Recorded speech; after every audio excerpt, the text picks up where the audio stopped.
పథకం ఇస్తే అది మహిళల పేరుతో ఇచ్చేవారు. అలాగే ఒక పదవుల్లో కూడా మెజారిటీ పదవులు మహిళలకే ఇచ్చిన పరిస్థితి మనం చూసాం.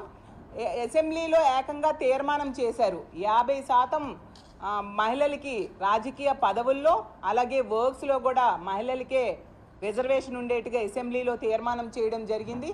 గతంలో ఏ ముఖ్యమంత్రి కూడా ఇంతగా మహిళా పక్షపాత ముఖ్యమంత్రిగా ఉండే పరిస్థితి లేదు. అది ఒక్క జగన్మోహన్ రెడ్డి గారే చేశారు.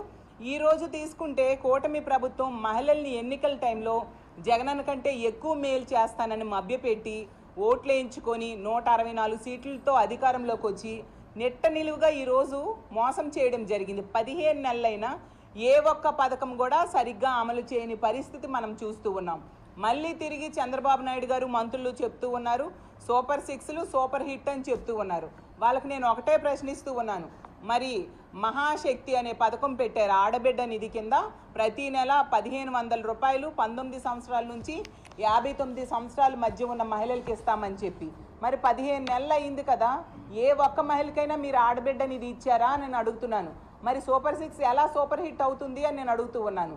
అలాగే ఫ్రీ బస్సులో 11 రకాల బస్సులకు అవకాశం ఇవ్వకుండా కేవలం 5 రకాల బస్సుల్లో ఎక్కే అవకాశం ఇచ్చిన మీరు ఫ్రీ బస్ పథకం ఎలా సూపర్ హిట్ అవుతుంది అని నేను అడుగుతూ ఉన్నాను. అలాగే తీసుకుంటే మొట్టమొదటి సంతకం నిరుద్యోగ భృతి, అలాగే 20 లక్షల ఉద్యోగాలు ఇస్తానని చెప్పారు. ఈరోజు మొదటి సంతకానికే దిక్కులేని పరిస్థితి ఉంది. ఎందుకంటే ఒక్క నిరుద్యోగకైనా మీరు నిరుద్యోగ భృతి ఇచ్చారా? ఒక్క ఉద్యోగమేనా ఒక నిరుద్యోగికి ఇచ్చారా అని నేను అడుగుతున్నాను. మరి సూపర్ 6 ఎలా సూపర్ హిట్ అవుతుంది అని నేను అడుగుతూ ఉన్నాను. అలాగే రైతులకి అన్నదాత సుఖీభవ అని పేరు పెట్టారు. మొత్తం కేంద్రంతో సంబంధం లేకుండా 20,000 రూపాయలు ఇస్తానని చెప్పి ఎన్నికల టైంలో చెప్పి ఈరోజు కేంద్రంతో కలిపి ఇస్తానని చెప్పడమే కాకుండా మొదటి ఏడాది ఎగ్గొట్టి ఇప్పుడు కేవలం 5,000 రూపాయలు రైతుల అకౌంట్లో వేసి చేతులు దులుపుకునే పరిస్థితి ఉంటే ఎలా సూపర్ 6 సూపర్ హిట్ అవుతుంది అని నేను అడుగుతూ ఉన్నాను. అలాగే ఒక్క మహిళకైనా మీరు రేషన్ కార్డులు ఇచ్చారా అని నేను అడుగుతూ ఉన్నాను. ఉన్న పెన్షన్స్ ఈరోజు తీసేయడంతో ఎంతమంది రోడ్డెక్కి నిరసన తెలియజేస్తున్నారో మనం చూస్తూ ఉన్నాం. వికలాంగులకైతే చాలా దారుణంగా వాళ్ళ పెన్షన్స్ కోత కోయడానికి వీళ్ళు పూనుకోవడంతో ఎంత ఘోరంగా వాళ్ళు బాధలు పడుతూ ఉన్నారు ఈ రాష్ట్ర ప్రజలందరూ కూడా చూస్తూ ఉండే పరిస్థితి మనం చూసాం. అలాగే 3 గ్యాస్ సిలిండర్స్ ఉచిత గ్యాస్ సిలిండర్స్ అని చెప్పారు. మొదటి ఏడాది తీసుకుంటే ఒక్కటి మాత్రమే ఇవ్వడం జరిగింది. మరి సూపర్ 6 సూపర్ హిట్ ఎలా అవుతుంది అని అడుగుతూ ఉన్నాను. అలాగే తల్లికి వందనం, గతంలో జగన్మోహన్ రెడ్డి గారు అమ్మఒడి అనే పథకాన్ని ప్రవేశపెట్టి టెన్షన్గా పిల్లల కోసం తల్లి అకౌంట్లో డబ్బులు వేసి వాళ్ళ చదువుకి డ్రాప్ అవుట్స్ కాకుండా ఉండడం కోసం ఆ పథకాన్ని తీసుకొస్తే దానికి కాపీ కొట్టి ప్రవేశపెట్టిన మీరు ఒక ఆన్గోయింగ్ స్కీమ్ అయిన దాన్ని మొదటి ఏడాది ఎగ్గొట్టిన పరిస్థితి రాష్ట్ర ప్రజలందరూ చూశారు. మరి సూపర్ 6 అనేది సూపర్ హిట్ ఎలా అవుతుంది చంద్రబాబు నాయుడు గారు అని నేను అడుగుతూ ఉన్నాను. ఈ విధంగా అన్ని పథకాలు కూడా తూట్లు పొడుస్తూ ఇచ్చిన హామీలకి తూట్లు పొడుస్తూ సూపర్ 6లు సూపర్ హిట్ అని మళ్ళీ ప్రజలను మభ్యపెట్టడానికి ఏ మొహం పెట్టుకొని మీరు చెప్తూ ఉన్నారు? ఇలా అడుగడుగునా కూడా ప్రజల్ని మోసం చేయడమే పనిగా మీరు పరిపాలన సాగుతూ ఉండే పరిస్థితి మనం చూస్తూ ఉన్నాము. అలాగే తీసుకుంటే మహిళల రక్షణ ఈ కూటమి అధికారంలోకి వచ్చే గాలికి వదిలేశారు. చంద్రబాబు నాయుడు గారు అంటారు ఏ ఒక్క మహిళ మీదైనా ఎవరైనా చేయ వేస్తే అదే వాళ్ళకి చివరి రోజు అంటున్నారు. కానీ తెలుగుదేశం పార్టీ నాయకులు, తెలుగుదేశం పార్టీ కార్యకర్తలు, తెలుగుదేశం పార్టీ ఎమ్మెల్యేలే మహిళల్ని వేధిస్తూ ఉండే పరిస్థితి ఈ రాష్ట్రంలో నెలకొనడం మనందరము చూస్తూ ఉన్నాం. మరి చంద్రబాబు నాయుడు గారు ఏ ఒక్క మనిషికి కూడా చివరి రోజు చేయలేదు. మరింతగా మహిళల మీద అఘాయిత్యాలు పెరిగేట్టుగా మద్యం పాలసీని తీసుకొచ్చిన పరిస్థితి మనం చూసాం. ఈరోజు ఈ ప్రభుత్వం అధికారంలోకి వచ్చాక 70-80 వేల బెల్ షాప్స్ ఈ రాష్ట్రంలో కనిపిస్తూ ఉన్నాయి. మద్యం ఏరులై పారుతూ ఉండే పరిస్థితి.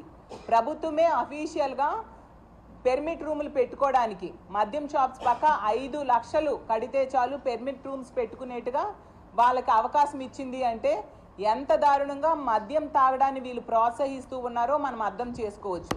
ఈ కూటమి ప్రభుత్వం అధికారంలోకి వచ్చాక మద్యం అమ్మకాలు 9% పెరిగాయి.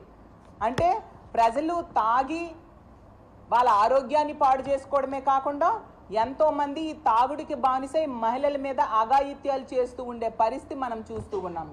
అలాగే గంజాయి 100 రోజుల్లో రూపుమాపుతామనేసి హోమ్ మినిస్టర్ గారు అలాగే లోకేష్ గారు మొదట్లో చెప్పడం జరిగింది, డబ్బేసుకొని చెప్పారు. ఈరోజు తీసుకుంటే గంజాయి ఎక్కడ పడితే అక్కడ కనిపిస్తూ ఉండే పరిస్థితి. సాక్షాత్తు హోమ్ మినిస్టర్ నివాసం ఉంటున్న విశాఖపట్నంలోనే గంజాయి ఉత్పత్తి జరుగుతుంది. అలాగే గంజాయి రవాణా తన సొంత నియోజకవర్గమైన పాయకరావుపేట మీదుగా జరుగుతూ ఉండే పరిస్థితి మనం చూస్తూ ఉన్నాం. ఈరోజు గంజాయి విచ్చలవిడిగా దొరకడమే కాకుండా డ్రగ్స్ గతంలో ఎన్నడూ లేనట్టుగా ఈ కూటమి ప్రభుత్వం అధికారంలోకి వచ్చాక డ్రగ్స్ అనేవి డోర్ డెలివరీ చేస్తూ ఉండే పరిస్థితి. సాక్షాత్తు ముఖ్యమంత్రిగా ఉన్న చంద్రబాబు నాయుడు గారు నివాసం ఉంటున్న గుంటూరు జిల్లాలోనే డ్రగ్స్ దొరుకుతూ ఉండే పరిస్థితి. రాష్ట్రం మొత్తం మీద ఎక్కడ పడితే అక్కడ డ్రగ్స్. ఈ విధంగా మద్యము, గంజాయి, డ్రగ్స్ వీళ్ళు అదుపు చేయలేకపోవడం వలన, విచ్చలవిడిగా అందుబాటులో దొరికేట్టుగా చేయడం వలన ఈరోజు మహిళల మీద అఘాయిత్యాలు, హత్యలు, అత్యాచారాలు విపరీతంగా పెరిగిపోయాయి. రోజుకి 70-80 కేసులు మహిళల మీద అఘాయిత్యాలు నమోదవుతూ ఉన్నాయంటే ఈరోజు మహిళల రక్షణ ఎంత ఘోరంగా ఉంది, ఎంత గాలిలో దీపాల్లో మహిళల ప్రాణాలు ఉన్నాయో అర్థం చేసుకోవచ్చు. మహిళల్ని మభ్యపెట్టి ఓట్లు వేయించుకున్న ఈ కూటమి వాళ్ళు ఈరోజు అధికారంలోకి వచ్చాక మహిళల రక్షణ గాలి కొదిలేశారు. మహిళలకు ఇచ్చిన హామీలు గాలి కొదిలేసిన పరిస్థితి మనం చూసాం. ఎన్నికల టైంలో వీళ్ళు చెప్పారు బాహుబలి లాంటి సినిమా చూపిస్తాము అని చెప్పి, ఇప్పుడు నరబలి లాంటి పాలన చూపిస్తూ ఉండే పరిస్థితి ఈ రాష్ట్రంలో నెలకొనుంది.